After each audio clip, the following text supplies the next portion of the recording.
Coach Elko says it's been a quiet offseason for the Aggies, and I think that's a great thing.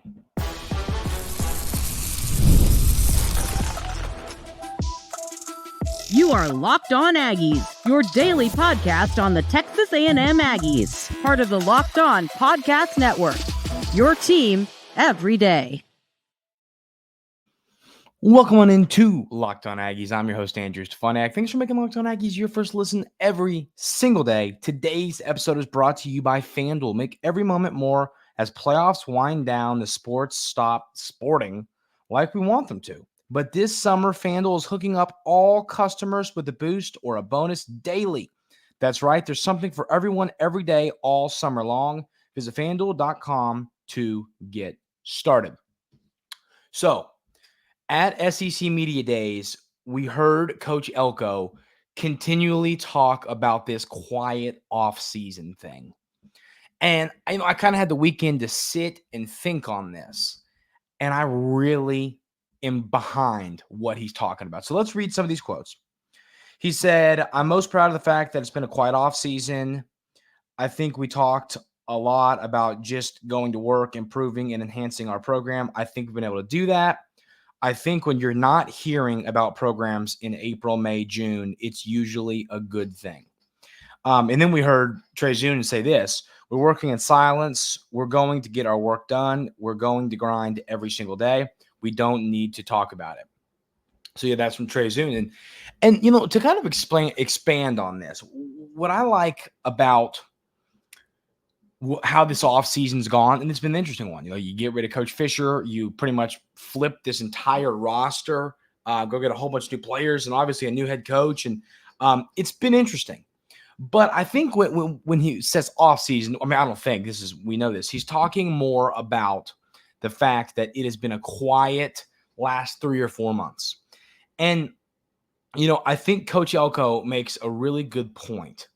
And the reason I like this quote so much from him is, Texas A&M for years and years and years and years and years has been the preseason hype factory. Everybody wants to talk about Texas A&M and talk about how talented the Aggies are and how good Texas A&M is going to be. And then, aside from really 1 year under Coach Fisher, it's kind of never really worked out that way. A lot of 7 and 5s and that, to where it's like, we're too talented for this. We're too talented to finish with this record.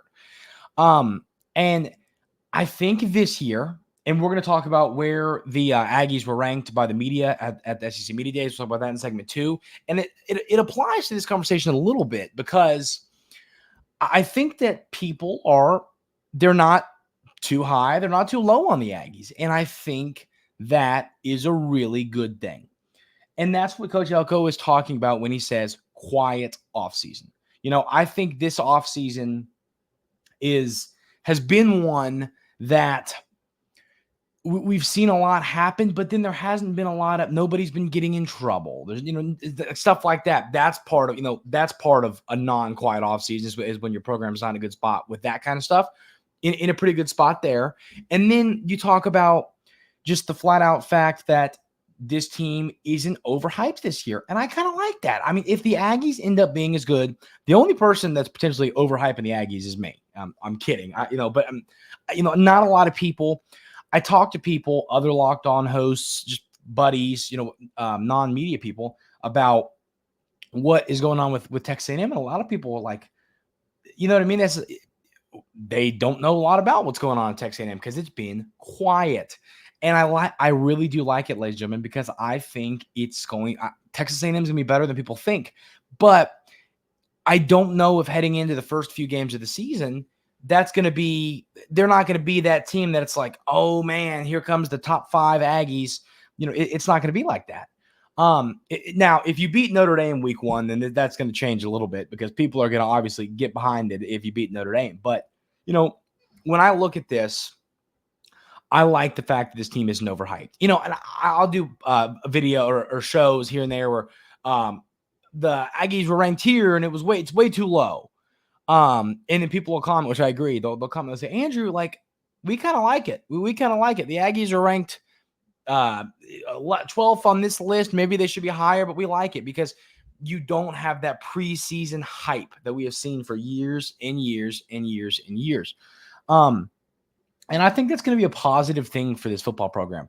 They're going to go into the season not as this, the Aggies are supposed to be a top 10 team, the most talented team. Look at the blue chip ratio. Look how good they're going to be. It's not quite like that. And I think that is what is really exciting about this offseason. Now, I also believe that when you look at this football program, I really like what Coach Elko is doing, building the program. And some might look at that and go, who cares? Whatever, building the program, cool. That really doesn't bother me.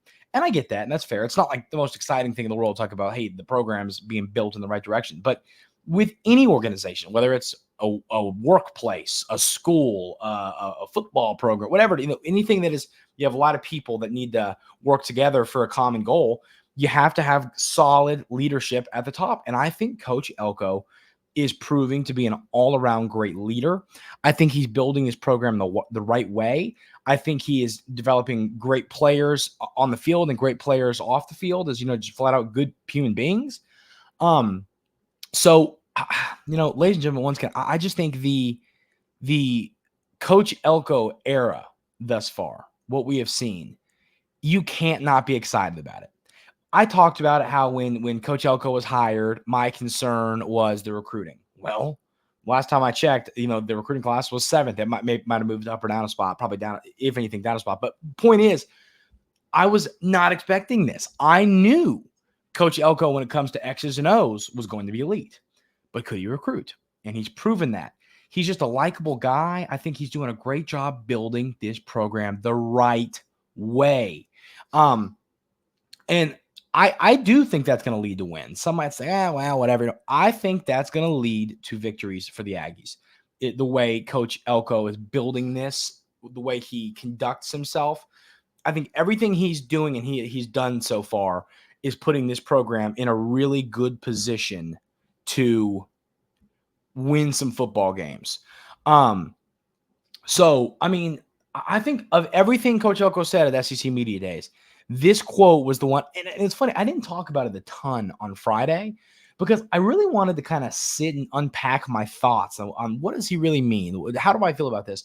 And I think he means what y'all comment and I agree with all the time, but exactly as I said, no one's overhyping this football team. This is a team that instead of, they're going to be hyped up and not be as good as many believe, they're going to be a team that isn't hyped up. And then I think they're going to surprise a lot of folks. So I'm just really anxious for the season to get going, ladies and gentlemen, because I think the Aggies have a really good chance of beating Notre Dame.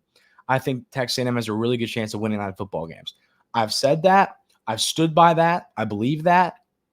Looking at this roster, I think this team has a good mix of young players, of old players, experienced guys. You're deep at pretty much every position except for a few spots. It's an all-around solid roster. Now, you also have better coaching, in my opinion. Was last year's roster better than this year's roster? Yes, I believe so. I don't think there's a ton of debate there. But I believe that the coaching staff is better, and I believe that they're going to be better at developing these players and putting them in positions to succeed, making the right decisions on the field. So everything that has been done this offseason by the coaching staff, I'm really excited about. I think this team's in a great spot. I think this program's in a great spot. And I don't, as much as, Coach Elko keeps saying quiet offseason, I think it's going to be quiet here for another month and a half, and then it's going to get real, real loud when the world sees what this Texas A&M football team is. Because once again, I believe this team is going to surprise some people. This team is going to be better than people give it credit for, and I cannot wait to see it all play out on the field, especially if you take down Notre Dame week 1. You do that, man, you're in a really, really good spot to be a really good team, win 9 football games, and maybe make a run at something special if you win another game you're not supposed to. The Aggies found out where they were ranked in the SEC Media Days poll from the media. Was it too high? Was it too low? Was it just right? Goldilocks type stuff? That's going to be the conversation coming up right here on Locked On Aggies. But first, I got to tell you about our friends over at FanDuel. I love sports. I love them so much that I never want them to stop. But the playoffs have wound down in some sports. We're getting fewer games, and the sports aren't sportsing like I want them to. But FanDuel lets me keep the sports going whenever I want. All I have to do is open the app and dream up bets anytime I'm in the mood. And this summer, FanDuel is hooking up all customers with a boost or a bonus daily. That's right. There's something for everyone every day, all summer long. Kid Rock. So head over to FanDuel.com and start making the most out of your summer. FanDuel, official sports betting partner of Major League Baseball, and of course, the Locked On Podcast Network.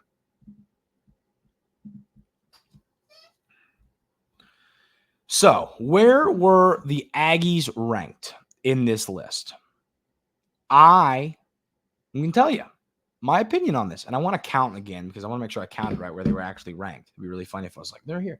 Okay, not SEC champion, although Vandy did get 2 votes to win the SEC championship, so there you go. But 1, 2, 3, 4, 5, 6, 7, 8, 9. So the Aggies were picked 9th in the SEC. Here's the predicted order of finish. Georgia, Texas, Alabama, Ole Miss, LSU, Missouri, Tennessee, Oklahoma, Texas A&M, Auburn, Kentucky, Florida, South Carolina, Arkansas, Mississippi State, and Vandy. Now, here's my opinion on this. I think it's a little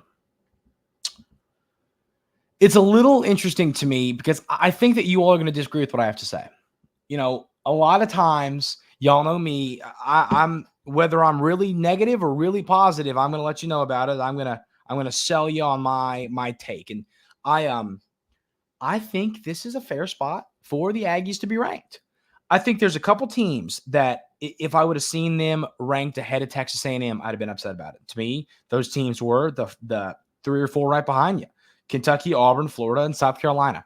I feel like South Carolina, I've never seen them ranked above Texas A&M, but those 3 teams, Florida, Kentucky, and Auburn, I've seen on various lists, you know, one of them, all of them, whatever, ranked above the Aggies. But I also don't think you can rank Texas A&M ahead of Oklahoma, Tennessee, Missouri. Now, I want to make this point because it's very well known. I am not saying that I think this is where it finishes. Because I do believe the Aggies are going to end up being better than Oklahoma, Tennessee, and I think they're going to beat Missouri. They're going to beat one of Missouri or LSU, and so I think they would finish above that team, whichever one they beat. So this is the way I look at this. I think that while I don't believe it's going to finish this way, I do believe that you have to have Texas A&M behind those teams. I think, you know, and that's kind of wraps into our whole quiet offseason conversation. I think if you'd have had Texas A&M ranked higher than this, I think it would have been a hard, you know, thing to convince people, to talk people into, because people just aren't huge believers in this football team right now. And that's okay. There's nothing wrong with that. We don't really want Texas A&M to be, like I said, I'm all in on the whole underdog, underrated thing. I think that's great. And as we just got done talking about, so I think being ranked 9th where the Aggies are, I think that is a more than fair place to rank them. I really do. I think that they're a team that has a ton of upside. And once again, as I continue to harp on, and it always reminds me of this conversation with Zach Blackerby I had on this show here a few weeks ago, but where I was like, Zach, I believe the Aggies have a chance to win 9 games. And he laughed at me, you know, and I said, come on, pull up the schedule. And let's have this conversation. And he looked at the schedule and he went, oh man, maybe, like, you know what I mean? And that's kind of my point. I think that a lot of people, like, I'd be really curious to know the people that voted here at Media Days. Did they look at Texas A&M's schedule? Like, did they take a long, hard look at it? Because I'm willing to bet that a lot of the teams ahead of Texas A&M have a much more challenging schedule, to where maybe they're a little bit better of a football team, but the Aggies end up with a better record because of the very generous schedule they have. So that's interesting to me. That's interesting to me. But once again, I think ninth is very fair. I think it's a fair place to have put the Aggies. I think that if you had them higher than that, you could have a conversation right now about. I think Oklahoma would be the team that I think you could really have a conversation about. Should the Aggies be above Oklahoma? That's the one team I think you could have a genuine conversation about. I think the other, Tennessee, it'd be hard to talk me into it. Missouri, LSU, it'd be hard to talk me into those teams. Now, once again, that's not to say things won't change when we have this conversation in 6-7 months. That's kind of my thought there. But and another thing, let's see how many teams are ranked above you in this. Do you play? You play Texas, you play LSU, Missouri, and then you play Florida, who's below you, South Carolina, who's below you, Arkansas is below you, Mississippi State is below you, and Arkansas is below you. So, of the 8 SEC games, you only play 3 teams that are ranked above you. You play LSU, Missouri, and Texas. Those are your 3. And then you also play Auburn, Florida, South Carolina, Arkansas, and Mississippi State. So, once again, this is how I continue to kind of harp on why this schedule is so manageable. I mean, you look at some of these other teams, they're probably playing a lot of teams ranked above them in this list. And this schedule is what gives me hope and belief that the Aggies can overachieve this season. And yeah, I'll say it one more time. I do think where they're ranked here is fair because I do think, excuse me, while I do believe that Texas A&M will finish better than they are ranked here, I also look at this and I say to myself, I get the whole, there's a wait and see approach you need to have about this Texas A&M football team. We need to see it play out. And I think you are going to see it play out. I do think you're going to end up seeing this team be better than this ranking, but I get the media. I get it. In all honesty, and y'all might yell at me, and that's okay. If I, had been at media days and had done a list, this is probably pretty similar to where I would have had it. I think that this is a fair rankings list. I really do. So that's my take on that. But let me know in the YouTube comments. Are the Aggies too low? Are the Aggies too high? Are the Aggies in the right spot? Like I said, I know often y'all comment and say, Andrew, we like when the Aggies are a little bit underrated. And I think that's the case here. I think they're either just right or underrated. I don't think they're ranked too high. But let me know y'all's thoughts on this in the YouTube comments. Well, we also got the list for where the Aggies, people believe the Aggies are going to finish in the SEC. We also found out which players are on the all SEC teams. We're going to talk about which Aggies made it. Maybe should someone have made it that didn't. We'll have all those conversations coming up right here on Locked On Aggies.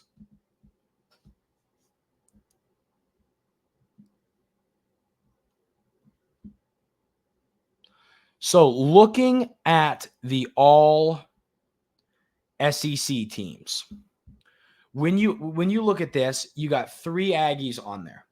You've got Trey Zune with a 3rd-team offense. You've got Shamar Turner and Nick Scorton with the 2nd-team defense. Now, I will tell you this.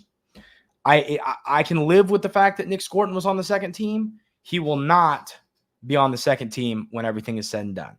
He's going to be a 1st-team all-SEC player. I think he'll be an All-American. Y'all know my take on this. I believe that Nick Scorton is getting ready to have an absolutely monstrous, incredible, massive season for Texas A&M. I think he'll be one of the best defenders in the SEC. I think he'll be I think he'll have a ton of sacks. I really do. I think he's going to just have so many sacks. So I'm really excited and anxious to see how that works out, where Texas A&M or these players end up being at the end of the year, because these are the players I would have for sure had. Trey Zune is a little, I wouldn't, if he wasn't on there, I'd have probably been like, well, maybe Trey Zune, but I think it's fair. He's deserving of being on this list. But I think Shamar Turner and Nick Scorton both have the upside of being a top, defensive player in the SEC, and maybe even being on the 1st team when everything's said and done. So the quarterbacks were 3rd team was Milroe, 2nd team was Quinn Ewers, and 1st team was Carson Beck. I think it would be really interesting in the short conversation I wanted to have about this. Is there a chance that when you do this list again at the end of the season that Connor Wigman is there? This is what I would say to people asking that question. Is it super likely? Probably not. It's probably not super likely, but I also wouldn't say that it is completely outside of the realm of possibility. I think there is a world, there's a legit world where we could see Connor Wigman be a top 3 quarterback in the SEC. And once again, it feels like every conversation we're having today kind of ropes back into the whole quiet offseason conversation. But I say it every time I talk about Connor Wigman now, the best kept secret in college football. I think he's really quietly one of the better quarterbacks in the league. And Coach Elko said this when he was at the podium. He said, listen, I mean, we know who Connor Wigman is. We know who he is because we see him in practice every day, but some other folks in college football haven't because he's only played 6 or 7 career games, with the injury last year and then only playing a few as a freshman. So I don't think the world knows who Connor Wigman is yet. And I think that he's getting ready to prove to the world who he is. And is he going to be the best quarterback in the SEC? No, I think that's a reach. I think that these 3 quarterbacks that are ranked on this list are all really good. I think they deserve to be ranked where they are. But I also think there's a world where, Connor Wigman ends up being a top 3 quarterback in the SEC. Now, it would take help. It would take Colin Klein being as great of a play caller as I believe he's going to be. It would take, I think, these wide receivers being a little bit better than I anticipate them being. There's lots of things that would have to work out in the way of the Aggies for this to work itself out. But all of those things I think are very, very, very realistic. So I'm anxious to see how it plays out. I really am. I think this is going to go well for Connor Wigman this season. I think he does have the weapons around him. I think he's got great tight ends, great running backs, great receivers. The offensive line needs to help him out a little bit, and that'll be interesting. I think having an all-SEC guy and Trey Zune helps you a little bit, but this is going to be where Connor Wigman ends up. Like, where would he have been if every SEC quarterback was ranked? That'd be very interesting to me. Would he have been in the top 6? Would he have been kind of that 7, 8 range? I believe very confidently that Connor Wigman is going to be a top 5 quarterback in the SEC. And I think that's something, if I said to many folks, they would laugh at me. And that's fair. And once again, that's fair. I get it. But I just, it's, you watch the tape, you watch him play, you watch the eyes, you watch the throws, his ability to use his legs. Everything Connor Wigman does on the football field, he does at a very high level. And I anticipate him having a monster season as long as he is able to stay on the field and stay healthy. So I can't wait to see where Connor Wigman ends up in this at the end of the season. And then let me know that in the YouTube comments as well. Do you believe that there is a chance in the world that Connor Wigman finishes as a top 3 quarterback in the SEC when everything is said and done? And also let me know if there's a player that was not listed here on these all SEC teams that you believe should have been. Maybe Noah Thomas, Donovan Green, whoever you think it might be. Let me know in the YouTube comments. I'm anxious to hear y'all's thoughts. But that is going to do it for today's episode of Locked On Aggies. Really, really appreciate y'all being here as always. We're getting close to 2,000 subscribers, so keep hitting that subscribe button. Helps the show a ton. Really, really appreciate y'all doing that. I'm back now from Spain. Obviously, back to business as usual. 5 shows a week, Monday through Friday. So we are back to normal here at Locked On Aggies. Really appreciate y'all being here every single day. Hope everybody has a great start to their week, and we will see y'all tomorrow right here on Locked On Aggies.